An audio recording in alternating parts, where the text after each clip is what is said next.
l'église, là, il y a le silence qui se fait tout à coup. Bonjour à toutes et à tous. Quelle ambiance! Bienvenue au Rathaus de Berne, dans cette salle du Grand Conseil.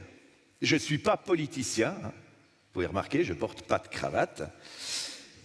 Et je vous promets, comme le disait mon sosie au Conseil fédéral, de vous parler aussi vite que possible, mais aussi lentement que nécessaire. Aujourd'hui, c'est la journée carte blanche du Politforum. Carte blanche, donc pas comme celle que j'ai dans la main, moi elle est colorée.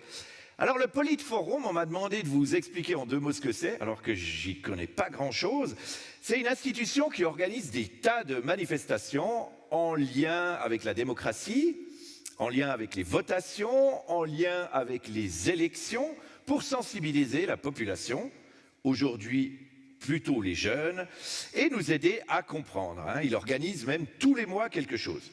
Aujourd'hui, le Forum politique, en français, essaye d'intéresser les jeunes, les futurs politiciens et surtout les futurs électeurs à la vie politique.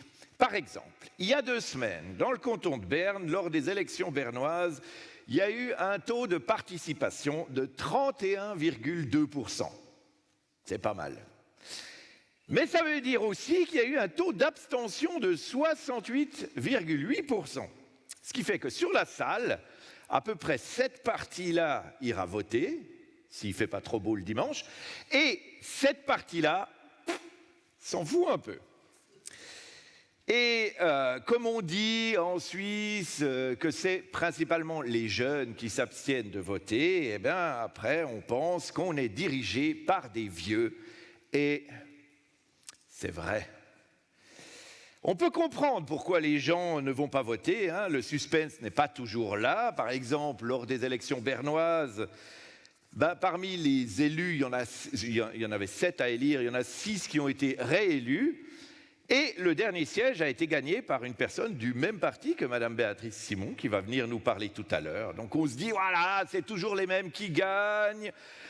Il n'y a pas de suspense, on connaît le résultat par avance, on ne va pas voter. Et ce n'est pas toujours vrai, hein. Des fois, on peut avoir des surprises. Regardez par exemple l'Italie contre la Macédoine du Nord. Elle n'a pas été élue au Mondial au Qatar. Eh bien oui, on peut toujours faire quelque chose. La seule certitude, c'est que tous les gens qui ont été élus se sont présentés un jour. On peut râler quand une personne est élue, mais le seul moyen de l'en empêcher, c'est de se présenter contre elle. Et c'est marrant parce que il y a des gens qui ont le droit de vote, d'autres qui ne l'ont pas, et les gens qui n'ont pas le droit de vote ont toujours envie de voter, alors que ceux qui n'ont pas le droit de vote auraient envie d'aller aux urnes. Donc voilà, au début, peut-être que vous avez vu ça en histoire, il n'y avait que les riches, les hommes riches qui pouvaient voter. Ensuite, il y a eu tous les hommes. Beaucoup plus tard, les femmes ont eu le droit de vote. D'ailleurs, vous verrez en sortant là dans les escaliers, il y a une sorte de petite inscription qui rend hommage au long chemin que les femmes ont parcouru avant d'enfin avoir le droit de vote. Et puis sur vos tables, enfin sur certaines tables, il y a des petites plaquettes comme ça qui rendent hommage aux premières femmes qui ont été élues au Grand Conseil bernois. Aujourd'hui, c'est les jeunes de moins de 18 ans qui aimeraient avoir le droit de vote, les étrangers aussi, et puis c'est pas toujours très très équilibré. À propos d'équilibre, j'aimerais juste faire un petit sondage comme ça pour savoir, est-ce qu'il y a des romans dans la salle? Levez la main, s'il vous plaît. Ouais, on est à Berne. Gibt es Schweizeritte Sol, Hände hoch. Ticinesi, gente che parla italiano, alzate la mano, per favore. No. Reto-romanche. Ah, si? Non, ok. C'était pour Ticinesi. O gente che parla italiano. Oui, ok, c'était un peu de retard. Ok, tant mieux, parce que le seul mot que je sais dire en reto-romanche, c'est reto-romanche. Est-ce qu'il y a des gens qui ne comprennent pas du tout le français? Levez la main. C'était un piège. Bravo. Est-ce qu'il y a des gens qui ne comprennent pas du tout le suisse-allemand? Levez la main. Non? Bon, tant mieux, parce que je dois vous dire, j'ai fait une grosse bêtise avant de venir. J'étais tellement fier de venir ici aujourd'hui que j'ai appelé ma mère et j'ai dit « Maman, j'ai été choisi pour animer la carte blanche du canton de Berne au Politforum, au Rathaus de Berne. » Elle m'a dit « Oh, je suis fier de toi !» Mais pour me faire du plaisir, j'aimerais que tu parles beaucoup en suisse allemand. J'ai dit, ah non, non, non, non, maman, c'est exclu, on n'a pas le droit. Hein. Déjà, le suisse allemand, ce n'est pas une langue nationale, on ne peut pas la parler dans une salle comme celle-ci. En plus, il y a des Suisses allemands qui ne viennent pas tous forcément du même village, donc ils ne se comprennent pas forcément entre eux. Trop tard. Alors, si vous voulez insulter ma maman, son numéro de téléphone, c'est 078 708 12 75. Vous pouvez lui envoyer des SMS d'insultes. Hein. Moi, par contre, je suis obligé de lui obéir. Ma maman, c'est un peu mon chancelier à moi. Vous voyez, on ne sait pas vraiment ce qu'elle fait. On ne sait pas vraiment à quoi elle consacre ses journées, mais on se dit qu'on lui obéit, ça vaut mieux. C'est un peu mon Christoph Auer à moi. Alors, je vais essayer de faire plaisir à maman. Also, grüß dich. Ich heiße Carlos. Und dir? Ok, schüchtern, c'est pas grave. Hein? Mi chiamo Carlos con una S, non Carlo come da voi, ma Carlos. È facile come il terrorista. Hein? Ouais, j'aime mieux que vous pensiez à Carlos le terroriste quand vous pensez à moi plutôt qu'au chanteur de Qu'est-ce que tu bois doudou dis donc. Il y a des comparaisons qui valent mieux que d'autres. Je suis humoriste roman, je travaille pas mal en Suisse allemande aussi. Und dort, die Leute nennen uns Kabarettist. Hein? On nous appelle des cabarettistes en Suisse allemande, mais bon, cabarettiste en français, ça fait un peu stripteaseuse. Et malheureusement, j'ai passé l'âge de vous faire rêver avec mon corps. Comme quoi, avec le vocabulaire, on voit ce qui intéresse les Suisses. L'humour pour les romans et le striptease pour les Suisses allemands. Il n'y a qu'à regarder la page 3 du Blick. Alors, enfant, j'avais 2 rêves. Jouer un jour sur la scène de l'Olympia à Paris et à la carte blanche du canton de Berne au Politforum au Rathaus de Berne. Grâce à vous, il m'en manque plus qu'un. Ah, mais vous êtes sacrément bien habillés quand je regarde. Oh. Mince, si j'avais su, t'es si schön angekleidet, hein, für Berner Politiker und Schüler. Oh. Non, c'est pas possible. Moi, j'ai essayé de m'habiller comme vous. Je me suis dit, bon, comment ça s'habille, un politicien bernois? Ouais, c'est pas vraiment Zurich, c'est pas vraiment Genève. Ou un jeune. Alors, j'ai fait un mix entre jeune et politicien. En plus, c'est de la triche. J'ai appelé, j'ai dit, je dois m'habiller comment? On m'a dit, sport. Et il n'y en a pas un qui est en training. Heureusement que j'ai pas mis mes chaussures de foot, hein, j'ai failli. Bon, quoi qu'il en soit, il est temps de passer aux choses sérieuses. Mesdames et messieurs, je vous prie d'accueillir le chancelier Christoph Auer.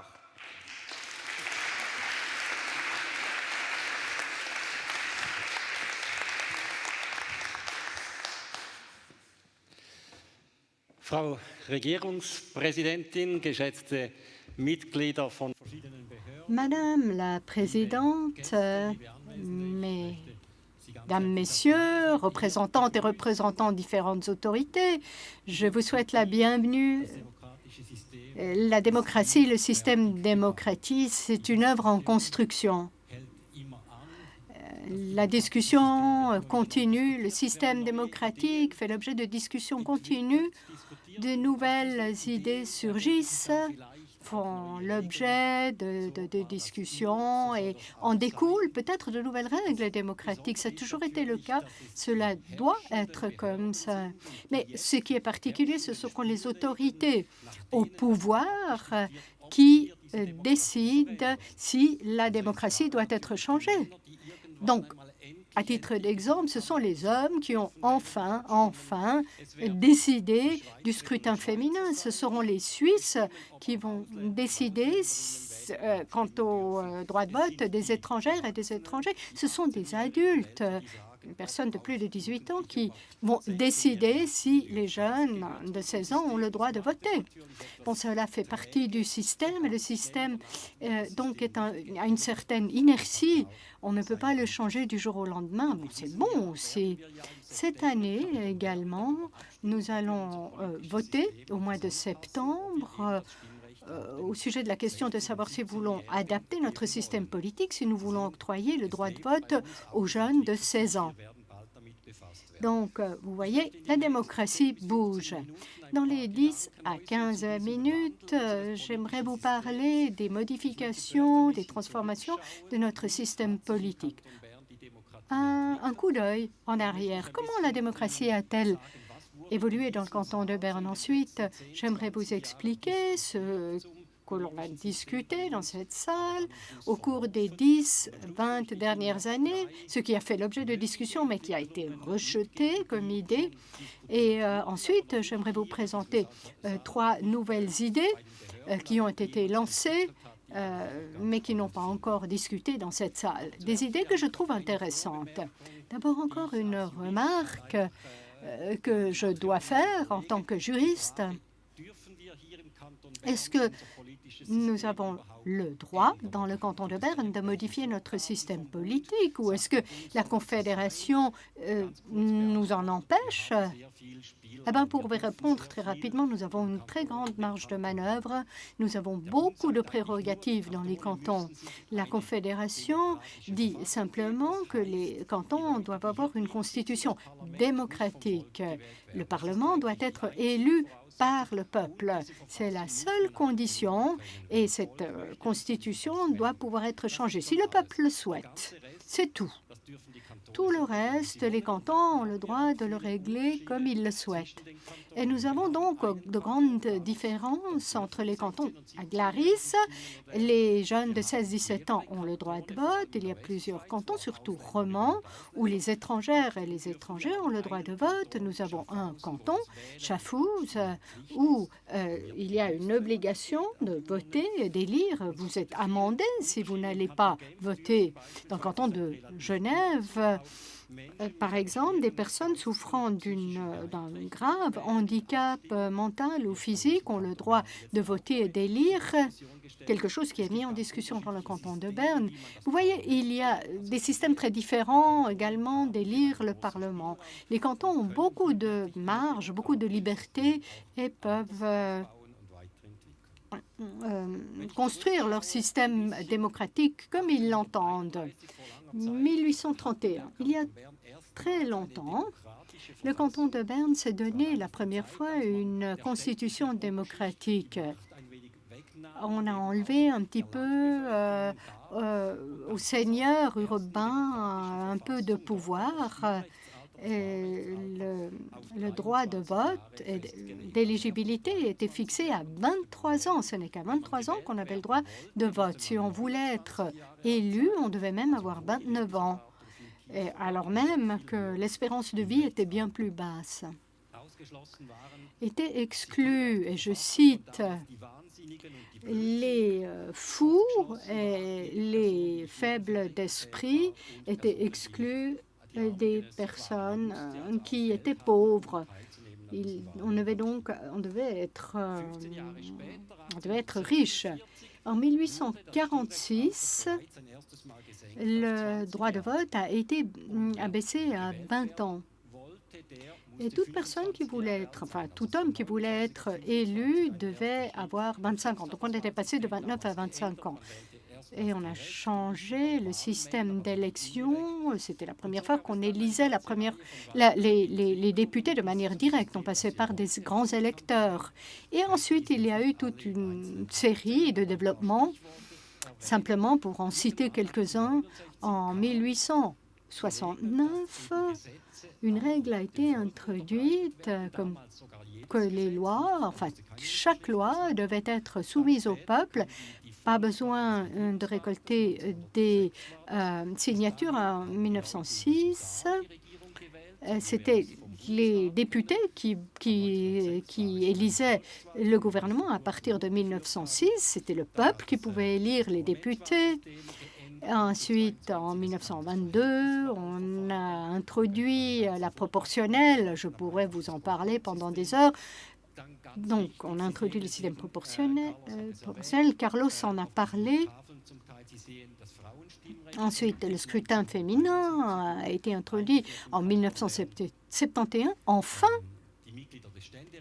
les membres les conseillers aux États étaient élus par le peuple, plus par les députés. Et ensuite, on est passé à 18 ans pour le droit de vote. Voici quelques jalons dans le développement démocratique de ce canton.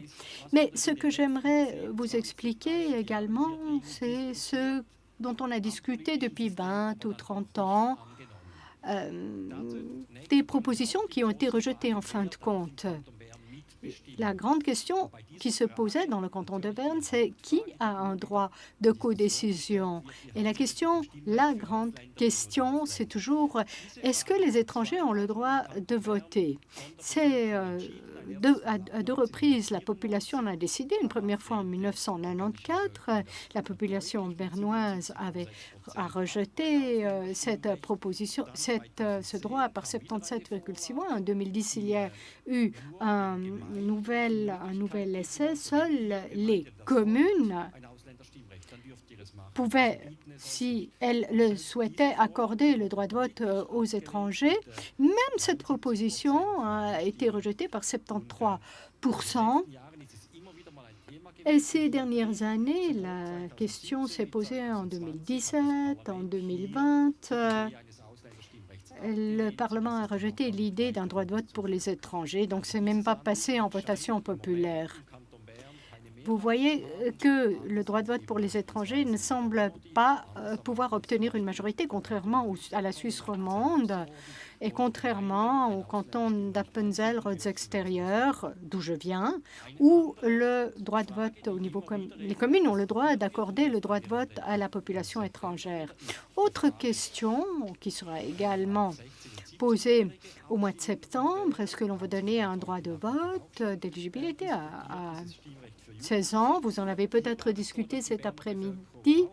La population bernoise a déjà rejeté cette question en 2009 à une forte majorité. Nous avions à l'époque encore 400 communes dans le canton de Berne. Pas une seule a approuvé le droit de vote à 16 ans. Et voilà que les choses commencent à bouger depuis le 20. Au mois de mars, en 2020, le Parlement a donné un mandat afin que l'on élabore un projet permettant l'introduction d'un droit de vote à 16 ans pour les jeunes. Et le 25 septembre, le canton de Berne va mettre aux voix cette proposition. Alors, quel sera le résultat? Si on regarde un petit peu ce que les autres cantons ont décidé, on ira plutôt vers un 9. Le dernier canton, Neuchâtel, a rejeté Larvie, Zurich, Saint-Gall, Fribourg, Bâle-Ville ont rejeté cette proposition, soit au Parlement ou la population. Le canton de Glaris connaît déjà ce droit de vote de 16 ans. Alors, qui a le droit de voter? Ensuite, quelles sont les règles du jeu de notre système politique? Là aussi, cela fait l'objet de beaucoup de discussions dans cette salle ces dernières années. Je ne vais pas entrer trop dans le détail. Il a été discuté si on veut introduire une motion populaire, c'est-à-dire que si 200 personnes du peuple font une motion, peuvent ensuite défendre cela devant le Grand Conseil. Ça a été rejeté. On a discuté aussi du nombre de signatures pour les initiatives et les référendums. Autre objet discuté, à savoir si les partis devaient être obligés sur leur liste électorale avoir la moitié de femmes. En tant qu'électeur, on peut toujours élire que des femmes ou que des hommes, mais l'idée était d'obliger les partis à introduire un quota de 50%. Ça fait l'objet d'une discussion ici, ça a été rejeté. Il y a eu d'autres discussions, par exemple, si le conseil exécutif devait être élu au système proportionnel ou au système majoritaire. Nous, on est lié à la au système majoritaire. Des villes comme Thun, par exemple, le font autrement. Et là, le Parlement n'a pas voulu changer. Donc, les changements ne se font pas rapidement. Parfois, il faut plusieurs essais. Et peut-être que les changements ne sont pas tous bons de notre point de vue ou du point de vue de la population, mais en tout cas, cela fait l'objet de discussions. Là où le Parlement a décidé de changer quelque chose et de bouger, c'est dans la façon d'élire, de voter et de récolter des signatures. Par exemple, de pouvoir le faire de manière numérique. Donc, collecter des signatures électroniques. Et là, Il y a un mandat qui a été donné au Conseil exécutif pour examiner la situation, faire des projets pilotes. Et là, probablement que notre système va s'adapter avec l'évolution du numérique. J'en viens à la dernière partie de ma présentation. 3 propositions qui pourraient changer notre système et qui ont fait l'objet d'une discussion, mais qui, à ma connaissance, n'ont encore été discutées nulle part dans un Parlement. Une proposition qui vient de Jacqueline Fair, conseillère d'État de Zurich. Elle a fait cette proposition après l'élection ou le vote sur le Brexit. C'est le vote où le Royaume-Uni a décidé de quitter l'Union européenne. Et beaucoup avaient le sentiment à l'époque que ce résultat de Brexit, que beaucoup n'attendaient pas, était peut-être lié au fait que la grande partie des votants est un peu plus âgée. Et nous, personnes plus âgées, nous avons tendance à trouver qu'autrefois, c'était mieux. Autrefois, quand on n'était pas dans l'Union européenne, tout était mieux. Donc, à partir de cette réflexion, elle s'est dit que ce n'était pas juste que les personnes plus âgées, qui ne vont plus vivre si longtemps, décident comment les jeunes, qui vont encore vivre longtemps et qui vont encore vivre avec ce système qu'on va leur laisser, que c'est donc les plus vieux qui ont autant de voix ou de poids que les jeunes. Elle voulait pondérer en quelque sorte les voix et dire que les 18 à 40 ans, leur voix compte double, les 40 à 65 ans, leur voix compte pour 1,5 fois, et les plus de 65 ans ont une voix qui compte simple. Bon, elle l'a dit dans une interview, et elle a aussi dit que ce n'est pas mon système préféré, qu'elle n'est pas enthousiasmée. On connaît le système One Man, One Vote, une personne, une voix, discriminer les personnes plus âgées, point d'interrogation, mais en tout cas, l'idée était d'accroître le poids de la voix des jeunes. Autre idée, toute différente, qui a été évoquée par Eric Fair, président ou maire de la ville. C'est une idée qui a été lancée aussi déjà par l'Association des villes ou des communes. Par exemple, les villes devraient avoir plus de poids. Par exemple, si 8 villes de plus de 25 000 habitants demandent un référendum, il faut que l'on le vote. Ou l'Association des communes disait que, par exemple, si 12 communes de 15 cantons souhaitent se prononcer, il faut qu'on vote. Donc voilà des idées qui ont été évoquées et qui peut-être un jour seront concrétisées. Le dernier exemple qui en fait me plaît bien, parce que je trouve que c'est une bonne idée, ou en tout cas une idée qui mérite discussion, qui va un peu dans la même direction de ce que voulait Jacqueline Fair. C'était la même réflexion de se dire, mais nous vieillissons, notre population vieillit, ça ne prendra plus très longtemps avant que les rentiers aient la majorité pour chaque vote. Donc les plus de 65 ans auront la majorité et pourront décider combien vous, jeunes, vous devez payer pour la prévoyance vieillesse. Et à partir de cette idée, M. Knöpfel, comme il s'appelle, professeur émérite de l'Université de Lausanne, un Appenzellois, soit dit en passant, a eu l'idée d'un veto contre les vieux. Alors, l'idée est simple. Notre constitution, bon, c'est une idée pour le niveau fédéral, mais on pourrait aussi l'imaginer au niveau cantonal. Notre constitution fédérale, dans l'article correspondant, dit ceci: les projets qui sont soumis au peuple sont adoptés si la majorité des votants s'exprime favorablement. Donc, si la majorité dit oui. Et il dit qu'il faudrait un peu modifier cet article pour dire les projets soumis pour le peuple pour approbation sont adoptés si la majorité des votants et la majorité des votants de moins de 45 ans dit oui. Donc, ce serait une double majorité. On connaît la majorité des cantons. Lui, il parle d'une majorité des jeunes. Donc, on regarderait le résultat du vote. On compte d'abord l'ensemble des électeurs et ensuite, on compte aussi les voix des moins de 45 ans. Ce groupe-là doit aussi dire oui. Donc, les voix des moins de 45 ans compte en quelque sorte plus. Et c'est seulement si les moins de 45 ans disent oui que le projet est adopté. Donc, les jeunes auraient un peu plus de poids et un droit de veto. Je trouve que l'idée est intéressante parce qu'elle nous montre que finalement, de façon simple, on peut modifier un système politique. Il faut simplement ajouter quelques mots. Bien sûr, il faut récolter les signatures pour une telle initiative, mais ensuite, ça fait l'objet d'une discussion et on peut changer le système de façon fondamentale avec, entre guillemets, en créant un veto contre les personnes âgées. Pour terminer, je voulais simplement vous montrer que notre système démocratique évolue, a toujours évolué, doit pouvoir évoluer, mais doit évoluer lentement. C'est une bonne chose. C'est un bon système dont il faut prendre soin et parfois il est en danger pour d'autres raisons qu'on voit aussi malheureusement dans d'autres pays. Mais on a un système qu'on peut aussi renouveler.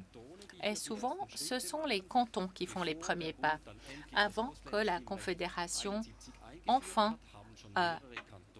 avance. En Suisse romande, surtout, avant qu'au niveau fédéral, le droit de vote des femmes soit introduit, les cantons l'ont déjà fait. Le canton de Vaud en 59. Par exemple, dans le canton de Glaris, il y a déjà le droit de vote à 16 ans. Dans certains cantons, il y a le droit de vote des étrangers. Parfois, les cantons essayent quelque chose et ensuite, on peut peut-être arriver à une majorité au niveau du pays. Et puis, je m'adresse surtout à vous, surtout les plus jeunes. Je vous invite à participer à cette discussion sur le système politique. Intéressez-vous à ce système. Peut-être que l'un d'entre vous ou l'une d'entre vous a envie d'étudier le système de M. Knopfel et peut-être qu'à un moment donné, on aura voté sur un veto par rapport aux personnes âgées. Donc, je vous invite à vous intéresser au système et je vous remercie de votre attention et je redonne le micro à Carlos.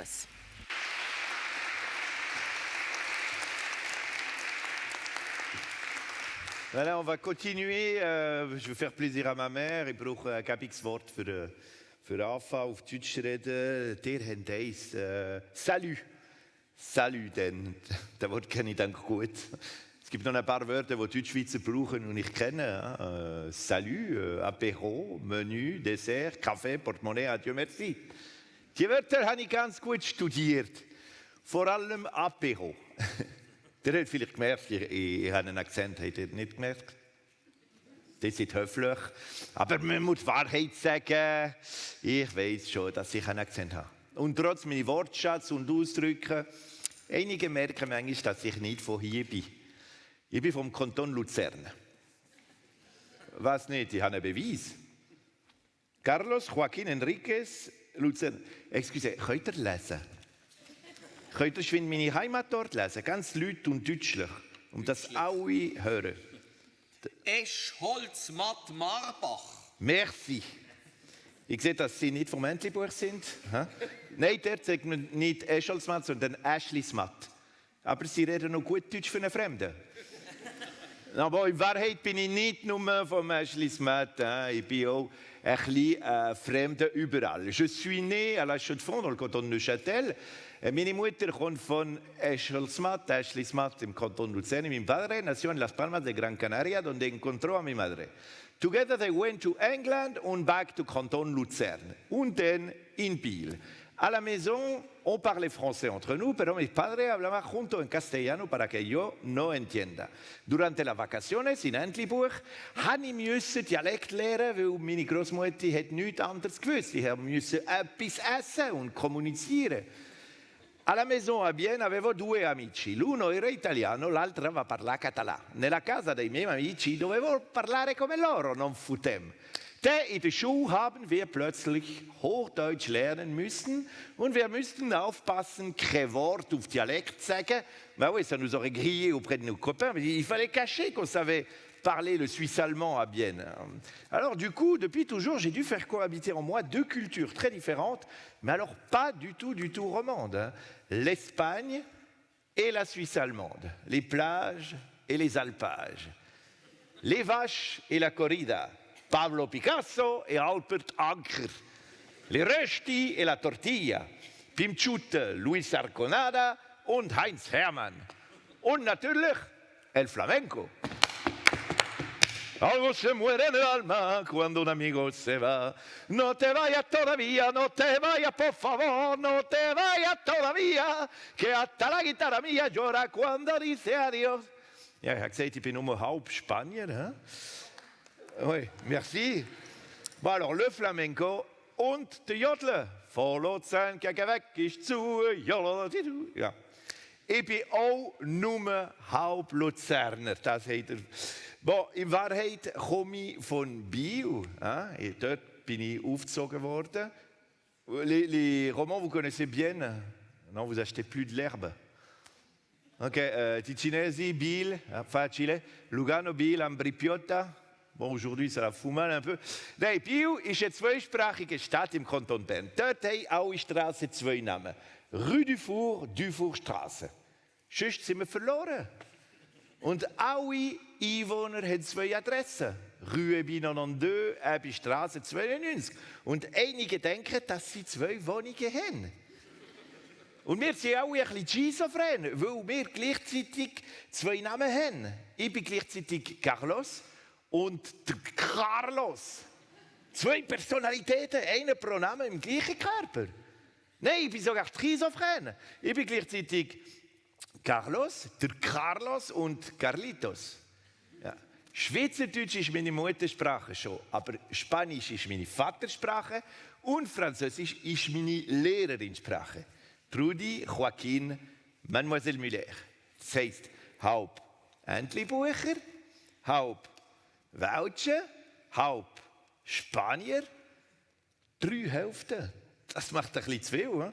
He? Ich bin 50%. Ich bin ein Rösti-Graber. I am a child of the Rösti-Graben. Je suis Rösti. Et à ce titre, je vais vous expliquer d'où vient le Rösti-Graben, enfin les questions que je me suis posées à ce sujet. Puis j'essaierai de trouver une conclusion pour vous dire pourquoi est-ce qu'on vit sur ce Rösti-Graben. Mais en attendant, je donne tout de suite la parole au film qu'on va vous projeter et à monsieur Stefan Schneider qui va mener le premier podium ici tout à l'heure. À tout de suite.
Chères personnes présentes, chers spectateurs à la maison, puisque nous avons aussi un live stream et une transmission en direct, je suis très heureux de pouvoir discuter de 4 spécialistes du front et de parler des élections passées. Différentes personnes qui ont contribué à ce que le jour de l'élection, le chancelier puisse annoncer les résultats à 18h20 de l'élection au Conseil d'État. Mes invités sont Larissa Jenzer, qui est secrétaire communale de Seeberg, de la commune de Seeberg. C'est une petite commune avec 1600 habitants au sud de Herzogenbuchsee, pour ceux qui ne connaissent pas la commune. Ensuite, un collègue, Julien Steiner, vice-chancelier de la ville de Bienne, Stéphane Willer, qui est responsable du domaine des droits politiques à la chancellerie d'État du canton de Berne, et Claudia Rindlisbacher, qui est préfète de l'Emmental. J'aimerais commencer par Stéphane Willer, donc le niveau cantonal. Monsieur Willer, vous avez fait beaucoup de travail de préparation, on l'a vu dans la vidéo, sur le parcours du bulletin de vote. Et à la fin, seuls 31% de la population, 31%, quelque chose, ont participé. Est-ce que c'est frustrant quand on a tout ce travail et que plus de 68% finalement s'en fichent? C'est vrai que le jour de l'élection, je suis soulagée quand on peut annoncer les résultats à une heure raisonnable, quand ça a bien fonctionné, quand les communes ont tout décompté les voix. La participation, c'est peut-être, il est vrai, un regret, mais depuis 20 ans, on le sait, lors d'élections cantonales, la participation est autour de 30%. Donc cette fois, on était à 1,5 point au-dessus d'il y a 4 ans. C'est une petite joie. Il est vrai, lors d'élections cantonales, la participation est plus faible. En 2019, aux élections fédérales, la participation du canton de Berne était de presque 50%. Pour les élections communales aussi, la participation est plus élevée. Pour les élections cantonales, eh bien, il semble que ce soit difficile de changer les choses. Donc, vous l'acceptez? Vous pensez qu'on ne peut pas faire grand-chose? Ou surtout que j'ai d'autres tâches pour préparer les élections? Oui, parlez-nous de ce que vous devez faire. Peut-être que les citoyens ne se rendent pas toujours compte de tout ce qui doit être préparé. Alors, on commence 1 an et demi à l'avance. Le premier jalon, c'est de fixer la date. Elle n'est pas fixe. Il faut chercher une date entre 2 votations fédérales et en évitant Pâques au printemps. Deuxième jalon, la répartition des mandats sur les différents cercles électoraux. Tous les 4 ans, on suit l'évolution de la population. Bien-Zélande a gagné un siège, Thun a perdu un siège. Ensuite, en juin, avant les élections, c'est la décision du Conseil exécutif avec toutes les dispositions de détail. J'en évoquerai quelques-uns. Qui est éligible, jusqu'à quand il faut s'annoncer, et puis des détails. Pendant combien de temps est-ce qu'on peut avoir une dénomination de profession, ou combien peut peser l'enveloppe? Non, c'est le Conseil exécutif qui le fixe. Mais c'est vous qui l'avez proposé? Oui. 20 grammes, non. Mais bon, on n'a pas réinventé la roue. C'est le cas depuis un certain temps. Et puis, nous instruisons les préfectures, les communes avec des circulaires, des formations sur ce que chacun a à faire le jour de l'élection. Ensuite, on a des discussions avec la Poste. C'est aussi un défi pendant une semaine, de distribuer 750 000 bulletins, enveloppes, pardon. On a des discussions avec Bédag Informatique pour que tout se passe bien du côté informatique. Et ensuite, 1 mois avant les élections, au théâtre, on fait une grande répétition générale. Est-ce que toutes les communes ont la bonne liste, les bons candidats? On saisit les résultats fictifs, la préfecture vérifie, on recalcule, on calcule les sièges. À la fin, c'est publié. Bon, pas sur Internet. Ça, cette dernière étape, on ne le fait pas. Ça, ce serait aller un peu loin avec les exercices. Et pour qu'il n'y ait pas de panne pendant cet exercice, on dit aux communes qu'il faut qu'elles calculent avec un pourcentage de 10%. Donc, pour qu'on remarque si par erreur la commune utilisait le résultat du test plutôt que le résultat du jour. Donc, est-ce que vous avez compté combien de personnes participent le jour des élections? C'est un chiffre impressionnant.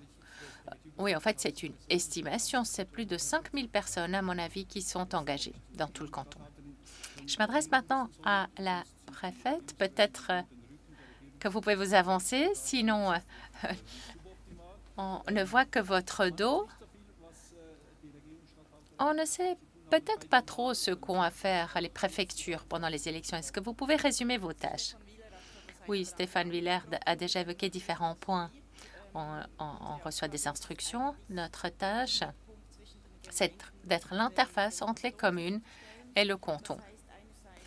Interface qu'il faut assurer. Cela veut dire que d'une part, les communes doivent savoir ce qu'elles ont à faire, à quoi être attentives. Et quand on fait de l'exercice, on remarque que certains appuient parfois sur le faux bouton ou saisissent quelque chose de façon erronée. Et c'est donc important de faire cet exercice au préalable. Ensuite, il y a les propositions qui arrivent de la part des partis. Nous les examinons. Donc, proposition de candidature. On regarde par exemple que le nom ou l'appellation professionnelle ne soit pas trop longue ou qu'il n'y ait pas trop de métiers, que la virgule soit au bon endroit. Ensuite, il y a le dimanche des élections où nous sommes là avec les communes et nous vérifions que les résultats puissent arriver à temps. S'il y a des toutes petites communes et des plus grandes communes qui ne nous annoncent rien, alors on va leur demander, téléphoner, est-ce que tout est en ordre ou est-ce qu'il y a un problème avec le système? Est-ce qu'on peut aider pour assurer le lien avec la chancellerie d'État? Donc là aussi, nous essayons d'assurer que tout se passe bien. Et puis, vous l'avez dit, un temps, il y avait même un petit concours pour savoir qui était les plus rapides. Oui, mais c'est plus le cas alors. Non, alors aujourd'hui, ce n'est plus le cas. C'est mon prédécesseur à Signau qui le faisait avec ses 10 communes. Donc toujours le dimanche de votation ou d'élection, il notait vraiment à quel moment la commune avait annoncé les résultats. Et à la fin, il y avait un classement entre ces 10 communes. Ensuite, en 2010, lorsque nous avons commencé avec la préfecture de l'Emmental, les communes de Signau voulaient savoir quel était leur rang. Oui, qui était avant moi et alors quel était mon rang? J'ai dit non, alors ça, on a changé. Oui, on peut demander aussi à Madame Yenser, est-ce qu'il y a encore ce concours? Est-ce qu'on va être les premiers ou est-ce que c'est la qualité qui compte? Alors, bien sûr, l'essentiel est d'avoir bien décompté les voix.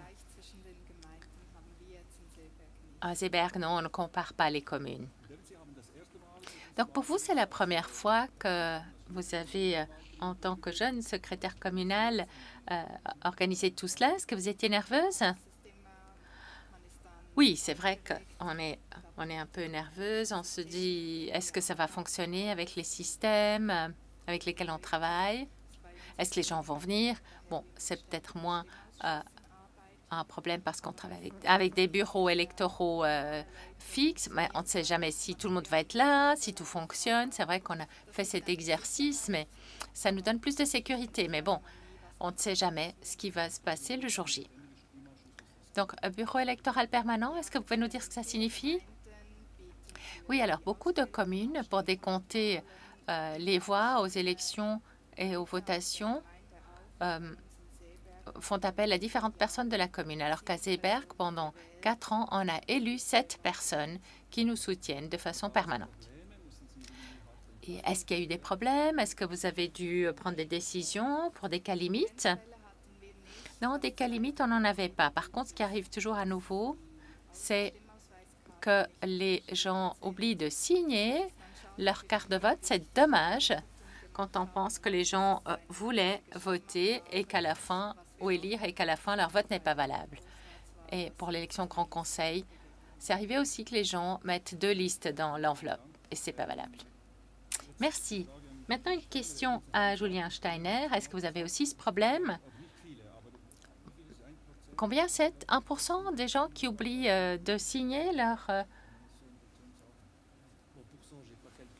On a suivant le taux de participation, entre 100 et 500 personnes qui votent de manière fausse, c'est-à-dire qui ne signent pas la carte de légitimation, ou qui ne renvoient pas leur bulletin dans une enveloppe officielle. Und haben Sie da eine Lösung dafür, für dieses Problem? On a l'association des communes bernoises a mis en place une action qui sera mise en œuvre en septembre, où il est prévu de mettre dans l'enveloppe de vote un post-it sur lequel il est rappelé qu'il faut bien signer la carte de légitimation avant de la renvoyer. Et cette action a déjà eu lieu par le passé, et ça a montré que chaque fois que ça a eu lieu, le taux de participation, ou plutôt le taux d'envoi correct, a été meilleur. Okay, also das heißt, es gibt ein Post-it, wo man unterschreiben sollte, das nochmal deutlich darauf... Oui, donc c'est un post-it c'est une innovation soutenue par le canton, ou qu'en est-il? Oui, je crois que c'est une très bonne chose. On sait que ça a déjà été fait. Et quand on fait le calcul pour tout le canton, selon l'expérience, c'est 1 à 1,5% d'électeurs qui oublient de signer et leur voix n'est pas valable. Donc, ça fait quelques milliers quand même. Vous m'avez aussi expliqué que dans la ville de Berne, on peut être mobilisé, donc recevoir une lettre pour le week-end électoral de décompter les voix. À Bienne, vous faites autrement.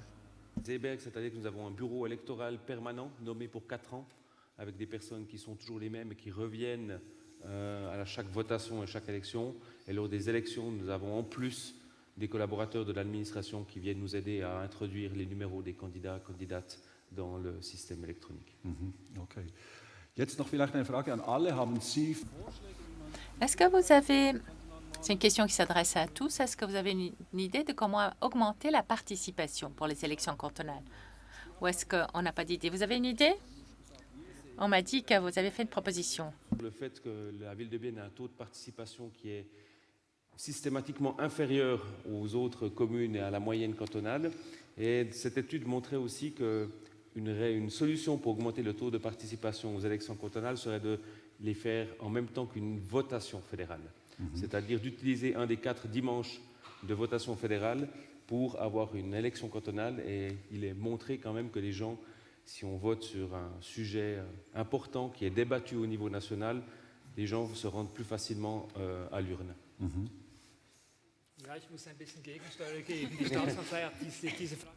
Bon, c'est vrai qu'on a aussi déjà examiné cette question.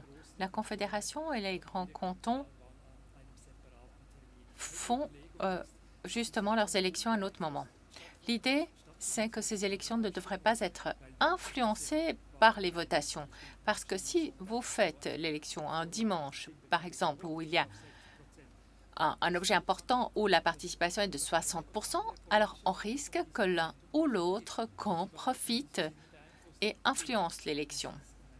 Si vous faites à une date séparée, ces influences extérieures ne s'exercent pas. Deuxième point, un point aussi d'organisation. Je pense que quelques communes n'auraient pas de problème à gérer à la fois les élections cantonales et en plus un vote fédéral. Mais la participation serait alors plus élevée et les résultats arriveraient bien plus tard. Et surtout pour le Jura bernois, qui doit aussi encore élire ce jour-là le Conseil du Jura bernois, ça ferait quand même beaucoup. Là, l'avis diverge entre les différentes communes. Madame Riedlisbacher, est-ce que vous avez encore est-ce que vous avez encore des idées, propositions? Non. Encore une question. Merci de me répondre brièvement. Et une dernière question à Madame Yenser. E-voting, le vote électronique, quand est-ce que ce sera possible pour le canton de Berne? Ouh, là, je n'oserais pas faire de pronostic. Oui, vous allez bientôt être à la retraite. Le problème va être... oui, donc moi, je pars à la retraite dans un mois, donc avant, il n'y aura rien. Voilà, au niveau fédéral, de nouvelles dispositions sont en train d'être élaborées. On veut refaire un essai. Saint-Gall-Turgovie Et je crois qu'un autre canton aimerait l'année prochaine se relancer dans le canton de Berne. Si nous prenions la décision de vote électronique, il faudra compter 2 ans jusqu'à ce qu'on puisse de nouveau voter par un clic de souris. Donc, pas tout de suite alors. On verra. Encore une dernière question à Madame Jenser, puisqu'on a parmi nous beaucoup de jeunes dans cette salle. Vous tous, vous vous engagez pour la démocratie, pour le bien de tous. Vous jouez un rôle très important. Madame Jenser, vous avez la possibilité d'un petit spot publicitaire. Alors, pourquoi est-ce passionnant de travailler dans une administration communale? Peut-être que vous pouvez conseiller aux jeunes de chercher un apprentissage ou un travail dans les communes. Vous avez 1 minute. Bon, OK, 1 minute. Le travail dans une commune ou dans une administration communale est extrêmement divers. Ça va de la construction jusqu'aux finances, en passant par la proximité avec le citoyen et l'influence politique. Je dirais que chacun peut trouver un sujet qui le passionnera au niveau de la commune. Et en plus, tout le savoir que l'on nous transmet nous donne vraiment beaucoup de connaissances aussi pour le privé. Dans la vie de travail, j'ai vraiment appris énormément qui m'a aussi servi dans le privé. C'est très enrichissant, la discussion avec les politiques, avec la population, et en plus, vraiment, ça fait plaisir. Voilà, je crois que vous avez très bien réussi le spot publicitaire. Vous méritez nos applaudissements.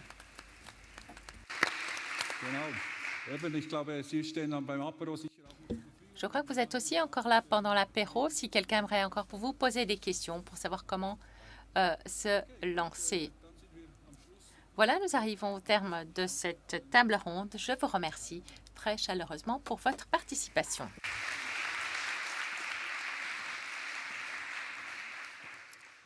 Voilà, alors...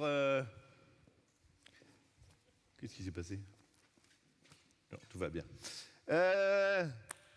On va continuer avec cette recherche du Röstigraben. Je vous ai promis, ich habe versprochen, wir werden ein bisschen sehen, wo ist der Röstigraben, wo der Röstigraben sich versteckt. On a vu, il y a des gens qui parlent français, d'autres suisse-allemand, donc il est peut-être là, le Röstigraben. Je me suis demandé, est-ce qu'il ne se cacherait pas dans les clichés, dans les clichés qu'on a les uns sur les autres. Nous, les Romans, on a bien sûr des clichés sur les Suisses-allemands. Pardon. Je me suis demandé, est-ce que les Suisses-allemands aussi ont des clichés sur les Romans? Wasser! Oh là là, Rathaus. Heureusement que j'ai prévu. Alors, est-ce que les Suisses-allemands ont des clichés sur les Romans?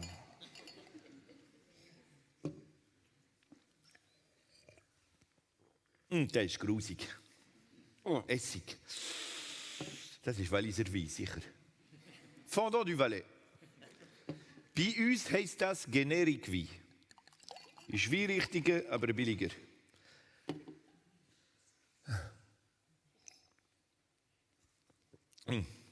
Faut le laisser chauffer un peu. Ja, les clichés. Ja, natürlich. Die Schweizer haben doch Klischees über Welschen. Ich habe es so oft gehört. Romans haben ein Problem mit Alkohol. Und das stimmt. Romans haben ein Problem mit Alkohol und Fahren. Das stimmt auch.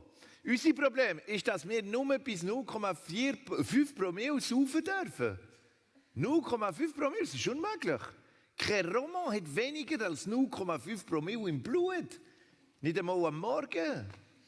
Bei uns sogar die Kinder im Stuhl, Baby an Bord, haben mehr als 0,5 Promille.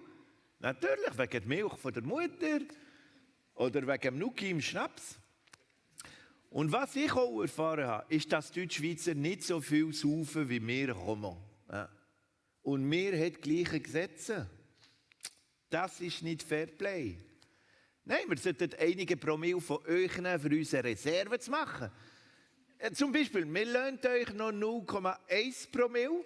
So könnt ihr noch ruhig ein bisschen Schwarzwaldtorte essen oder ein Kirschstegeli. Und wir nehmen die 0,4 übrig für uns. Und dagegen schenken wir euch unsere 4 Monate Krötschau. Der hat Militärdienst gern, wir nicht so. Oh, der hat Militärdienst gern, das sehen wir an alle Wallen. Ja? Die Flugzeuge und so. Ben voilà aussi un lieu où le Röstigraben peut se cacher. Les votations. On est bien passé aujourd'hui, hein, on parle des élections, mais dans les votations, on voit toujours que ce Röstigraben se dessine dans la presse. Ils disent, ah ouais, le Röstigraben encore. Und stimmt, wir wählen nicht ganz genau das Gleiche. Nous, les romans, on reçoit notre bulletin de vote, on écrit la réponse qui est logique, on envoie. Vous, les Suisses allemands, stimmt, weiss nicht was. Total unlogisch, aber ihr gewinnt immer, weil ihr mehr sind im Land als wir. Und wir sind geärgert gegen die Deutschschweizer. C'est vrai, on est fâché à chaque votation, mais comme le pays va quand même pas si mal, il faut dire ce qui est, ben des fois je me dis peut-être que les Suisses allemands sont plus intelligents que les Romands. Peut-être. Vielleicht sind ihr intelligenter als wir. Vielleicht habt ihr verstanden Dinge, dass wir zu blöd sind zum Verstehen. Et c'est vrai que nous, on admire les Suisses allemands toujours, on vous trouve parfait, c'est für uns, c'est perfekt. Ein bisschen laut im Zug, schon. Aber ihr seid Arbeiter, rechtzeitig, ernst, treu, fast ennuyeux, langweilig. Aber wir würden so gern wie euch sein. Hein? On aimerait bien leur ressembler. Nous, on devrait mettre de l'argent de côté. Das machen wir nicht. Wir sollten nur eine Frau haben. Das machen wir nicht. Wir sollten Militärdienst gerne machen. Das machen wir nicht. Ja, vor allem, weil wir im Militär immer unter den Deutschschweizer sind. Die Deutschschweizer sind perfekt. Voll Humor, schöne Kleider, außer Birkenstock und Socken, aber das ist sicher Humor. Und trotzdem, auch wenn die perfekt sind, die Roma mögen die Deutschschweizer gar nicht. Ich würde euch sicher auch nicht mögen, wenn meine Großmutter und Mutter keine Deutschschweizerinnen wären. Aber unter uns, meine Roma-Freunde, die hassen euch. Zum Beispiel heute für hier zu kommen, auf Deutsch reden, musste ich lügen. Ich habe dem Benito gesagt, Benito ist ein Freund von mir, er arbeitet in einer Privatbank in Genf, trotzdem ein Freund. Ich habe dem Benito gesagt, dass ich heute nach Frankreich ging. Und Roma hassen die Franzosen. Ouais, c'est vrai, on les déteste, les Franzosen. Ich denke, Roma hassen alle, die nicht Roma sind. Und sogar, das ist interessant, die hassen sich unter sich. Ja, Walliser trinken wie Saufreiben, Jurasser fahren wie Teufel, Freiburger stinken, Neuenburger sind arm, Wattländer sind Wattländer. Aber alle sind einverstanden für zu sagen, die hassen die Franzosen. Bei uns könnt ihr ein T-Shirt kaufen für Fußballfans. Das habe ich hier. Drauf steht, je supporte 2 équipes, la Suisse et n'importe quelle autre qui battra la France. Für die nicht sehr fleischig in die Schule sind, übersetze ich geschwind, ich unterstütze 2 Mannschaften, die Schweiz und irgendeine, die Frankreich schlägt. Versteht ihr? Sie ist Hochdeutsch. Die hassen die Franzosen, aber hassen euch noch mehr. Und ich denke, das ist, weil sie eifersüchtig sind. Et pour en parler tout à l'heure de pourquoi on est jaloux des Suisses allemands, je reviendrai vers vous, mais je repasse la parole. C'est déjà... Oh, il y a un film d'abord. On va passer un moment au cinéma et puis on se retrouve tout à l'heure. À tout de suite. Merde, mes feuilles.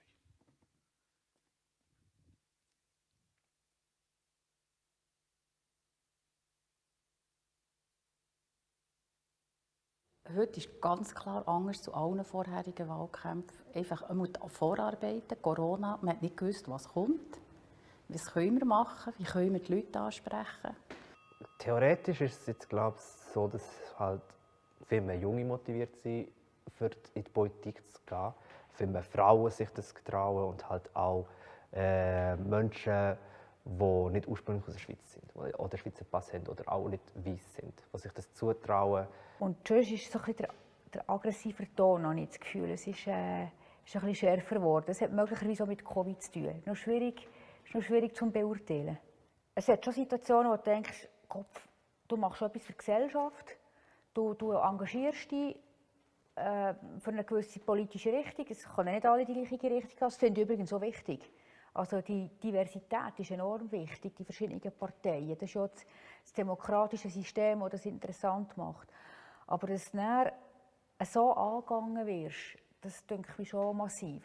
Während einem Wahlkampf habe ich mich entschieden, selber Tüpeli zu backen und die zu verteilen. Und ich bin jeden Morgen um 3 Uhr aufgestanden, um die zu backen, für um 6:30 im Bahnhof zu stehen, um sie zu verteilen. Und wenn man das über Wochen lang, also die heisst die Wahlkampfphase, sagt man sich so 8 Wochen vor dem Wahlkampf, wenn man das jeden Morgen macht, dann ist man irgendwann wirklich körperlich sehr am Ende und einfach, das nimmt einem halt einfach mit und trotzdem, es macht Spass irgendwie auch. Gut, es ist immer wieder recht lustig, mit Leuten zu interagieren. Auch gut so, wenn man am Morgen geht, Gadgets verteilen, wenn Leute noch so ein bisschen im Halbschlaf sind und dann musst du sie für die Politik begeistern. Das ist, glaube ich, etwas, was immer wieder recht spannend ist. Also wir hatten mal einen Wahlkampf, das war im Emmental. Wir hatten eine Veranstaltung bei den Nationalratswahlen. 2015 war das. Da war ich mit anderen Kandidaten im gleichen Auto unterwegs. Und wir wollten in ein Schulhaus hineingehen. Dort wäre eine Halle gemietet für den Anlass. Und sie waren zeitlich knapp dran. Und wir sind dann dort reingegangen in das Gebäude, haben die Tür aufgetan und plötzlich schauen uns ganz viele Augen an, von Eltern und von Lehrern offenbar. Und dann mussten wir feststellen, ja halt, wir sind im falschen Schulhaus in dieser Gemeinde. Und das war eine Informationsveranstaltung für Lehrer und für Eltern. Ja, da habe ich kürzlich ein Schreiben gemacht an eine Agentur und Sacharbeiten einfach. Und du hast nachher das Mail zurückgekommen. Hiermit senden wir Ihnen das FDP. Und dann habe ich gedacht, ja, was soll das? Und es hätte so heissen, das PDF, also so kann es gehen, wenn man voll drin ist. Bon, pour l'instant, on est encore assez au début de la campagne, mais je trouve qu'il y a des petits gestes chaque jour qui sont intéressants. Par exemple, quand vous marchez chez vous dans la rue et puis il y a quelqu'un qui vient vers vous qui dit « Ouais, bravo, j'ai vu que tu t'engages, c'est chouette ». Et des fois, c'est des personnes qui, je sais, au fond, ne soutiennent pas totalement le parti, mais se disent « Ok, c'est chouette, c'est quelqu'un de chez moi qui s'engage, donc je vais le soutenir, je vais peut-être le mettre sur une liste, le rajouter sur une liste qui n'est pas du parti ». Donc ça, je trouve ça encourageant.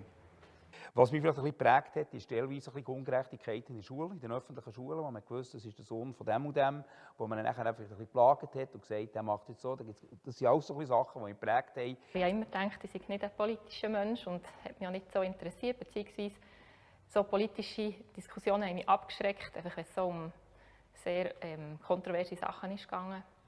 Aber nachher habe ich mich entschieden, dass ich für den Gemeinderat kandidiere. Ich habe eher Leute überzeugt und es hat mich nachher sehr gepackt eigentlich. Und jetzt bin ich mit sehr viel Herzblut im Gemeinderat und möchte sehr gerne auf kantonaler Ebene auch Sachen bewegen. Das ganze Leben ist politisch und es gibt immer wieder Situationen, wo ich wie Ungerechtigkeiten erlebe oder sehe, wie Leute Ungerechtigkeiten erleben und die politisieren mich immer wieder. Ja, als Steffisburger war mir immer schon so ein Thema gewesen. Als Giel musste ich einfach von aussen zuschauen, wenn man geschootet hat. Ich habe nie zu den Besten gehört. Und als dann nachher unsere Gielen ein bisschen grösser waren, hat es mich motiviert, einfach in diesem Steffisburg eine zusätzliche Sporthalle zu haben, zusätzliche Sportplätze. Und das war meine Motivation, einzusteigen. Und jetzt sind meine Gielen fast grösser als ich, also Schuhgrösse 46. Und so weiter. Und jetzt ist es da. Jetzt dürfen wir die Abstimmung abwarten. Und ich bin sehr zuversichtlich, dass wir dort Gänge einsetzen können. Was um Frauen und Evelyn Wittmer-Schlumpf und so ist gegangen, ich gesagt, da muss man sich engagieren. Und bin dann gerade auf Anhieb gewählt worden. Ich mache das nicht für mich. Ich will wirklich etwas verändern für die Leute, Prozesse zu entschlacken und zu vereinfachen. Und darum kandidiere ich für den Grossrat. Du kannst nicht immer dein Parteibüchlein durchbeten. Also du musst schon Lösungen finden. Und das ist manchmal eben gestalten mit anderen Menschen. Und das ist super cool. Ja, es ist einfach kein Tag nachher auch hier im Rathaus wieder anders. Das ist auch das Schöne, das war immer so, mit einem politischen Gegner irgendwo ein Glas Wein oder ein Bier trinken und dann sich wieder versöhnen. Das habe ich auch halt eigentlich immer noch heute so. Es ist bekannt, dass ich da mit gewissen linken Politikern Kochrezepte austausche. Ich habe gelernt, dass einfach hier in der Verwaltung oder auch im Politleben Führung anders aussieht als im Sport oder in der Unternehmung. Und da durfte ich ganz viel lernen, dank wirklich tollen Menschen unterschiedlichster Natur. Und ich habe auch gelernt, parteiübergreifend viel, viel mehr zu arbeiten. Weil schliesslich können wir einfach zusammen, wenn wir am gleichen Strick ziehen, in die gleiche Richtung, viel mehr erreichen. Und das ist auch das, was mich motiviert, einfach zu vernetzen und miteinander auch in Themen in den Tiefgang gehen. Also früher wollte ich noch etwa 10 cm bewegen. Heute bin ich dankbar, wenn es 1 mm ist, aber dafür der top gut. Mir ist wichtiger als zu polemisieren oder zu politisieren, indem dass man sehr auf entgegengesetzte Lager setzt, eigentlich, dass man zusammen eine gute Lösung findet, wirklich eine nachhaltige Lösung, die für die Zukunft des Kantons, die Zukunft der nächsten Generationen einfach auch Lösungen bringt, lösungsorientiert ist. Und ich habe immer gesagt, wenn ich Politik mache, ich tue so abstimmen, wie es mein Bauch sagt. In 3 Wörtern. Gemeinsam Zukunft gestalten. Ja, Politik ist für mich ein Engagement für und mit der Gesellschaft. Das sind 4 Wörter. Schlafmangel, Adrenalin und der Wille, etwas zu verändern. Also mir in erster Linie ist es eine Lebensschule, ganz klar. Ist es ein Engagement, viel auch freiwilliges, aber es ist ein grosses Engagement. Aber für mich hat es auch viel mit Veränderung zu tun. Bewegen, entscheiden und vor allem gut zuhören. Für mich ist es Engagement. Es ist aufreibend im positiven Sinn. Und es ist Gestalten. Geradlinigkeit, Verlässlichkeit und auch wirklich das machen, was man sagt. Alors c'est important, enrichissant et c'est la démocratie.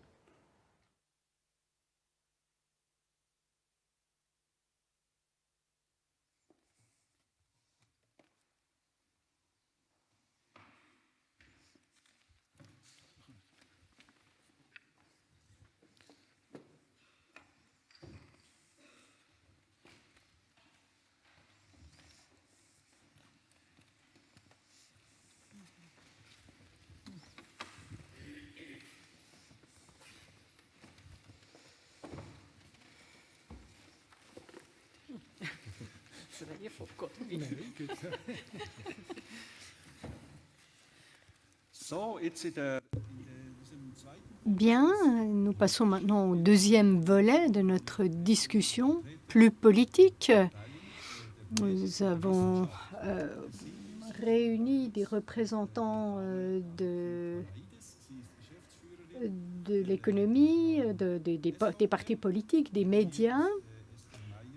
Esther Mayer, secrétaire des Verts, Madame Aliki Panayides, secrétaire de l'UDC du canton de Berne, Philippe Messerli, co-secrétaire du PEV, Peter Brandenberger, qui dirige le journal régional Berne-Fribourg-Valais, la radio suisse alémanique, et Urs Biri, qui dirige GFS Berne. Je commence tout de suite par Madame Panayides. Votre parti fait partie des perdants. Vous faites partie des perdants. Moi, personnellement aussi, je suis perdante. Mais bon, l'UDC a perdu des sièges, 2 sièges. Est-ce que la déception est grande après une journée d'élection? Réponse. Ce n'était pas vraiment une déception. Non-élection, je l'avais prévu. J'aurais même pu gagner si on avait parié. C'est une semaine avant que j'ai paniqué. J'ai vu le résultat des élections dans le canton de Vaud. Je me suis dit, ouh là là, qu'est-ce qui va se passer dans le canton de Berne? J'ai réfléchi à ce que nous n'avons pas fait, ce que nous aurions pu faire. Et 0,9% que nous avons perdu ce dimanche. Bon, c'est quand même un résultat solide. Et pour vous, personnellement, vous avez perdu votre siège.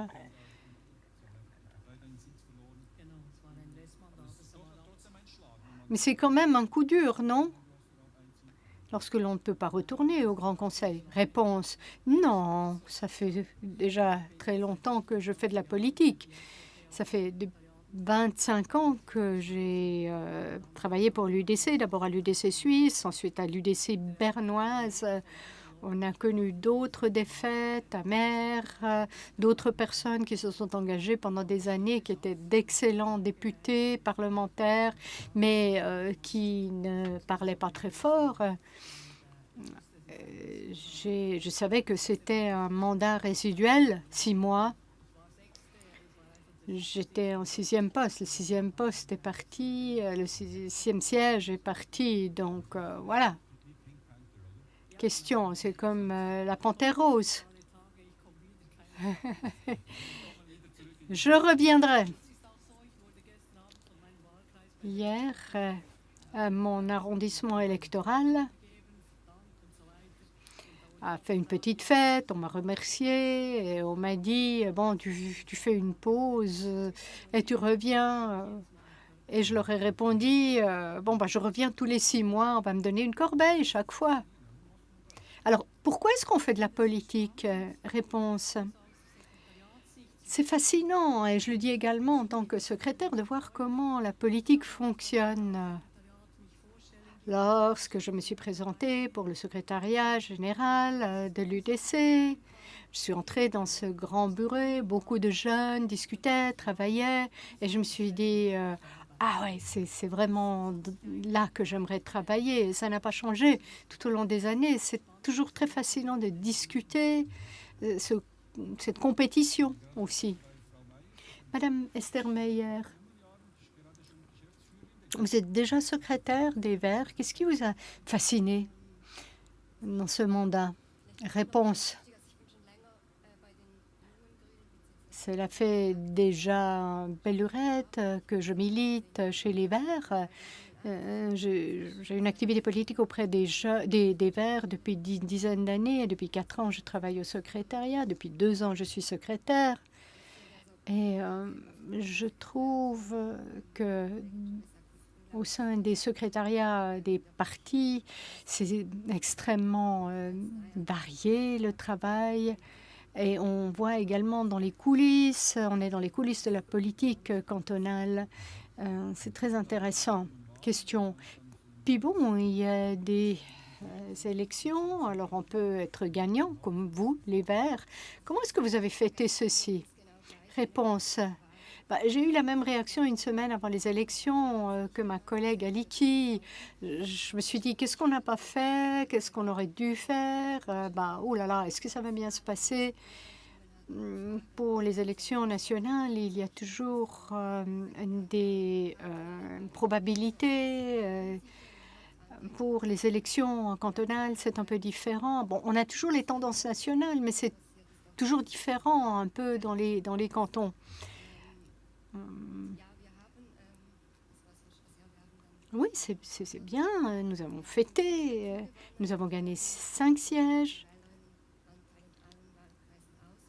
Il y a eu plus d'électeurs, d'électrices pour notre parti dans tous les arrondissements. Nos préparations ont duré 1 année pour cette élection. Et donc, ça a été un grand soulagement. Question, mais vous n'allez pas nous dire à quelle heure vous êtes rentré à la maison? Réponse. Le soleil se levait.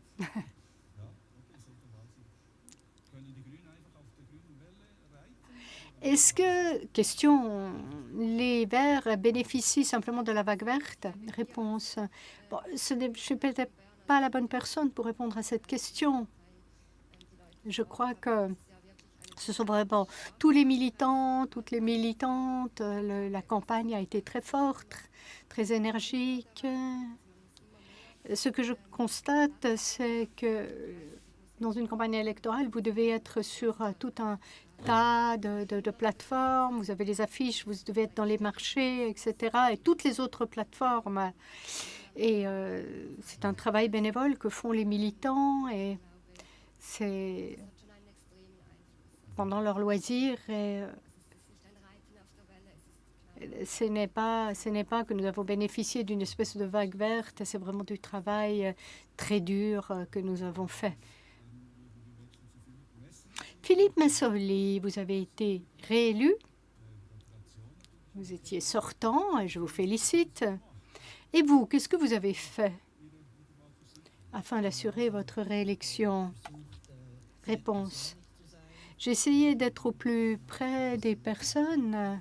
J'ai écrit plus de 3500 cartes. J'ai écrit les adresses. Personnellement, je crois qu'il importe d'être authentique, d'être proche des personnes.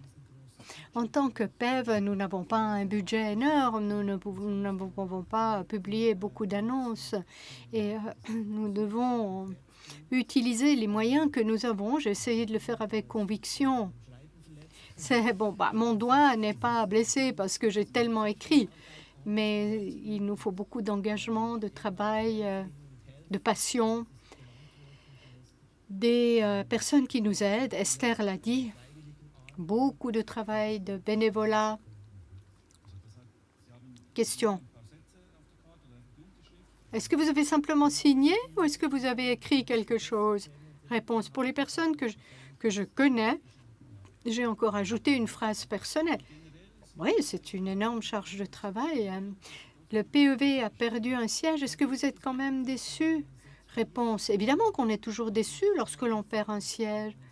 Mais je ne pourrais pas dire qu'on a fait faux, qu'on aurait dû faire les choses différemment. Je crois que c'est un peu dans l'air du temps. Il y a eu le Covid, ça ne nous a pas beaucoup aidé.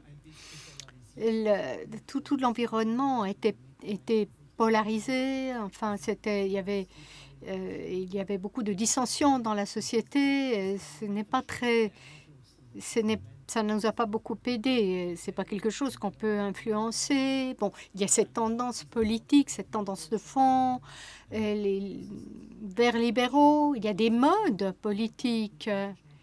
On peut faire preuve de beaucoup d'engagement, on peut beaucoup travailler, mais il y a certains facteurs qu'on ne peut pas influencer. Peter Brandenberger, un collègue.